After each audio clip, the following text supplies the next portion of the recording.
তো সমস্ত ভিউয়ার্সদের টলিউড স্টোরি এক্সপ্লেনারে অনেক অনেক স্বাগত জানিয়ে গীতা এলএলবির আজকের এক জমজমাট পর্বের রিভিউ নিয়ে চলে এসেছি।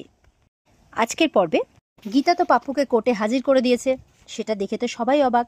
নদী তাকাচ্ছে ইয়ের দিকে, বিষ্ণুদেবের দিকে, আর এদিকে মানে মৈত্রীর অবস্থা খারাপ। জজ সাহেব বলছেন যে কি ব্যাপার, পাপ্পু জীবিত ওরফে পৃথ্বী, তাহলে আগের রিপোর্ট?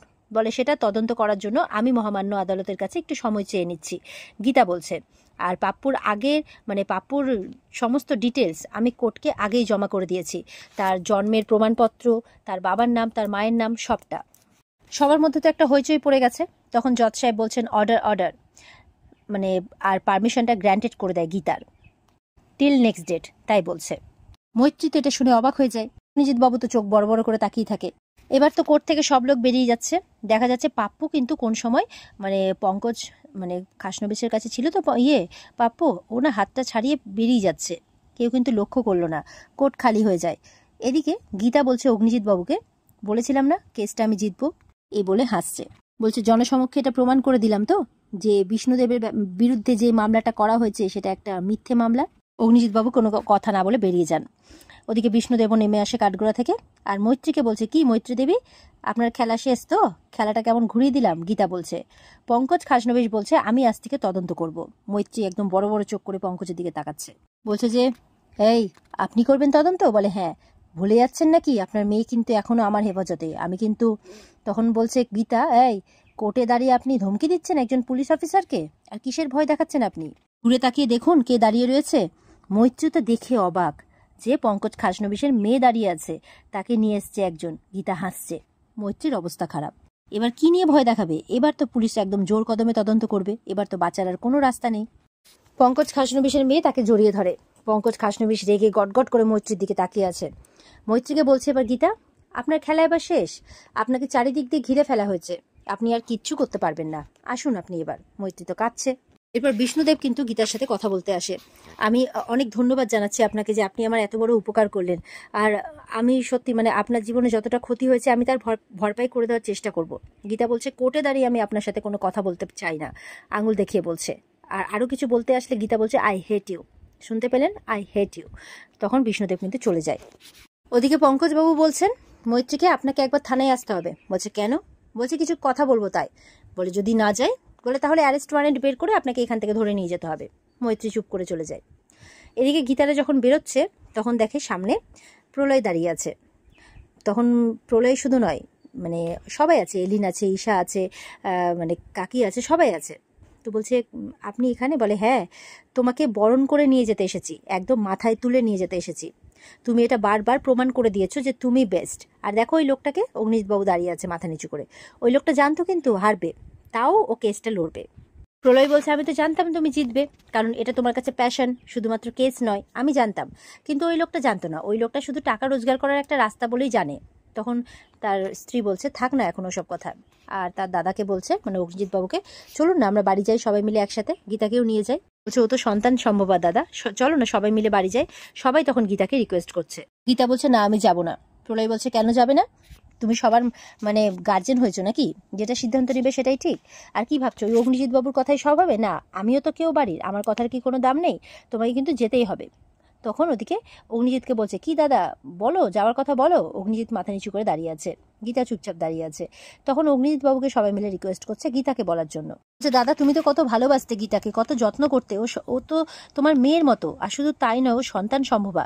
গীতা বলছে থাক, আমি যাব না, কোথাও যাব না, আমি যেখানে আছি যেভাবে আছি একদম ঠিক আছি, আমি কোথাও যাব না, তাই বলছে। গীতা বলছে চলুন বড়বাবু। তখন অগ্নিজিৎ বলছে দাঁড়াও মেয়ে, একদম চিৎকার করে গীতার সামনে এসে বলছে ঠ্যাং ভেঙে রেখে দেবো একদম, বলে দিলাম অন্য কোথাও গেলে। সবাই অবাক। অগ্নিজিৎ বাবু বলছেন বাড়ির বউ কেন বাইরে থাকবে, আর শ্বশুর মশাইকে দেখে কেন ঘুরে যাবে? সবাই হাসতে শুরু করেছে। এবার চলো সবাই গাড়িতে ওঠো, আর সবাই মিলে একে বাড়িতে নিয়ে চলো। অনেক হয়েছে, আর নয়, জ্বালিয়ে পুড়িয়ে একেবারে শেষ করে দিল, চলো বাড়ি চলো। গীতার চোখে জল। অগ্নিজিৎ বাবু বলছে কি হয়েছে, এবার কি হাত ধরতে হবে নাকি পা ধরতে হবে? দেখি দেখি পাটা কোথায়। তখন গীতা বলছে বাবা কি করছেন আপনি? অগ্নিজিৎ বাবু বলছে না না, চোখে জল টল বের করে লাভ নেই, যখন কোর্টে ঢুকছিলে খুব তো বড় বড় কথা বলছিলে, একদম চোখা চোখা কথা বলছিলে, একদম এসে লাগছিল, এইভাবে বলছে। গীতা এবার হাত জোর করে কাঁদতে কাঁদতে বলছে আমি আর পারছি না বাবা। বলে কি বললি? বলে বাবা, বলে আমি কি করবো রে বল, আমি এই আইনটাকে উপার্জনের পথ হিসেবে ভেবে নিয়েছিলাম, এবার পুরো বাবা মেয়ের মতো কথা চলছে। প্রলয় বলছে, থাক দাদা, এখন আর এসব কথা এখানে বলতে হবে না, বাড়ি গিয়ে বলো, সবাই দেখছি তুমি কাঁদছো। বলে, তাতে কি হয়েছে, দেখুক আমি কাঁদতে পারি না। রাস্কেল ছেলে, তুই কি ভেবেছিস তুই শুধু ওকে একা ভালোবাসি সেটা বলবি, আমি ভালোবাসি না? গীতাকে বলছে, বলতো তোকে ছোটকা না আমি কে বেশি ভালোবাসি বলতো? গীতা বলছে, আমি বলবো কে? বলে, হ্যাঁ বল না। বলে, দুজনেই, ছোটকা আর অগ্নিজিৎ বাবু দুজনেরই কথা বলছে। ওদিকে কিন্তু বিষ্ণুদেব আড়াল থেকে সবটা দেখছে। এবার আসে স্বস্তিক, বলে, এই যে এই অপদার্থ মানে এর টিকিটই পাওয়া যায় না, কোথায় ছিলিস, আয় এখানে আয়। গীতার পাশে দাঁড় করায়, বলে, এখানে থাক, চল বউকে নিয়ে চল বাড়ি, আর একটা সুন্দর ফুটফুটে মেয়ের নাম মানে মেয়ের জন্ম দে, আমি তার নাম দেব লক্ষ্মী কিংবা সরস্বতী। গীতারা শুনে অবাক। তো এলিনরা বলছে, না না না, এই এই নাম তুমি দেবে না। বলে, এই চুপ তো তোরা, কি জানিস? হ্যাঁ, এখন এসব আধুনিক নাম, অর্ধেক নামের মানেই বলতে যায় না। শোন, লক্ষ্মী, সরস্বতী, শীতলা এই সমস্ত নাম হবে। ওদিক থেকে পঙ্কজবাবুও কিন্তু শুনছেন আর হাসছেন। বলছে, প্লিজ দাদা, শীতলা নামটা দিও না। বলে, কেন রে, এটাই সবচেয়ে ভালো নাম, শীতলা মুখার্জি। হ্যাঁ হ্যাঁ, এটাই ফাইনাল, তাই বলছে। অগ্নিজিৎবাবু এটাও বলছেন যে ওকে আমি উকিল তৈরি করব, আমার মতো নয়, গীতার মতো। এই বলে হা হা করে হাসছে, সবাই খুব খুশি। এরপর স্বস্তিককে বলছে, এই ইডিয়েট, বউয়ের হাত ধর, হাত ধর। এই বলে স্বস্তিক বউয়ের হাত ধরে, আবার চল এবার নিয়ে চল। আর ওদিকে কিন্তু এই সব কিছু দেখে বিষ্ণুদেবের মুখ চোখ দেখে মনে হচ্ছে খুব একটা পছন্দ করছে না। ওদিকে দেখা যাচ্ছে আড়াল থেকে একজন, মানে ওরা যখন সবাই মিলে যাচ্ছে, গীতাকে গুলি করে দেয়। এবার তো সবাই দেখে অবাক, কি হলো, ব্যাপারটা কি হলো। পঙ্কজ কাশনবিক বন্দুক বের করে নেয়, মানে বন্দুক বের করে নেয় আর কি, ধরবে। তখন সবাই মিলে গীতাকে তাড়াহুড়ো করে হসপিটালে নিয়ে যাচ্ছে। কোথায় সবাই আনন্দ করে বাড়ি যাচ্ছিল না, সবাইকে হসপিটালে আসতে হলো। ইতিমধ্যে মেহেক আসে, কি হয়েছে পাপা, আমাকে এলিন ফোন করেছিল। তখন প্রলয় বলছে, আর বলিস না, গীতা কোর্ট থেকে বেরিয়েছে, সবাই মিলে বাড়ি ফিরছিলাম, তখন গীতাকে কে গুলি করে। শুনে তো মেহেক একদম ঘাবড়ে যায়, চোখ থেকে জল বেরিয়ে যায়। বলে, ডক্টর কি বলছেন? তখন ডক্টর এসে বলছেন যে অপারেশন করতে হবে, অনেক ব্লাড বেরিয়েছে, ব্লাডও লাগবে, অবস্থা ভালো নয়। সবাই শুনে কিন্তু অবাক হয়ে যায়। অগ্নিজিৎবাবু বলছেন যে ওকে বাঁচাতেই হবে ডক্টর, রক্তের ব্যবস্থা আমি করছি, আমার পুত্রবধূ অন্তঃসত্ত্বা। বলে, সে কি বলছেন? ও মাই গড, আচ্ছা ঠিক আছে আমি দেখছি, ডক্টর বলছেন। এই বলে ভেতরে চলে যান। সবাই তো এবার খুব কান্নাকাটি করছে। অগ্নিজিৎবাবু বলছেন যে কোর্ট চত্বরে কেউ গুলি করলো, আর ওদিকে কাকি বলছে যে লুটিয়ে পড়লো, আমাদের চোখের সামনে লুটিয়ে পড়লো। এদিকে প্রলয় বলছে রক্তের ব্যবস্থা করতে হবে, স্বস্তিককে নিয়ে বেরিয়ে যায় ব্লাডের ব্যবস্থা করতে। সবার চোখে জল, সবাই গীতার কথাই ভাবছে, গীতা এতদিন ধরে যা যা করেছে ওদের জন্য সবটা ভাবছে। মেহেকও খুব কাঁদছে, মেহেকের জন্য গীতা অনেক কিছু করেছে, সেই সব কথা ভাবছে আর কাঁদছে। ডক্টর মেহেককে ওখান থেকে যেতে বলে। আর দেখা যাচ্ছে সেখানেও কিন্তু আড়াল থেকে বিষ্ণুদেব দেখছে গীতাকে। দেখে মনে হচ্ছে বিষ্ণুদেবেরও খুব খারাপ লাগছে গীতার এরকম অবস্থা দেখে। আর এখানে আজকের পর্ব শেষ হয়ে যায়। তো বন্ধুরা, এই ছিল আজকের পর্বের রিভিউ। ভালো লেগে থাকলে অবশ্যই কিন্তু পর্ব যদি ভালো লেগে থাকে তাহলে অবশ্যই লাইক আর কমেন্ট করে আমাদেরকে জানাবে। তোমাদের কমেন্ট কিন্তু আমাদের কাছে অনেকটাই গুরুত্বপূর্ণ।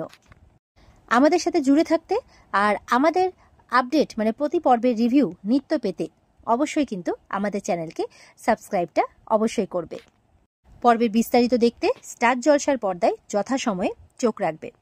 তাহলে আজকের পর্ব এই পর্যন্তই। দেখা হচ্ছে তোমাদের সাথে আগামীকালকে নতুন পর্বের রিভিউ নিয়ে। ততক্ষণ কিন্তু সবাই ভালো থাকবে, সুস্থ থাকবে। আজকের মতো টাটা।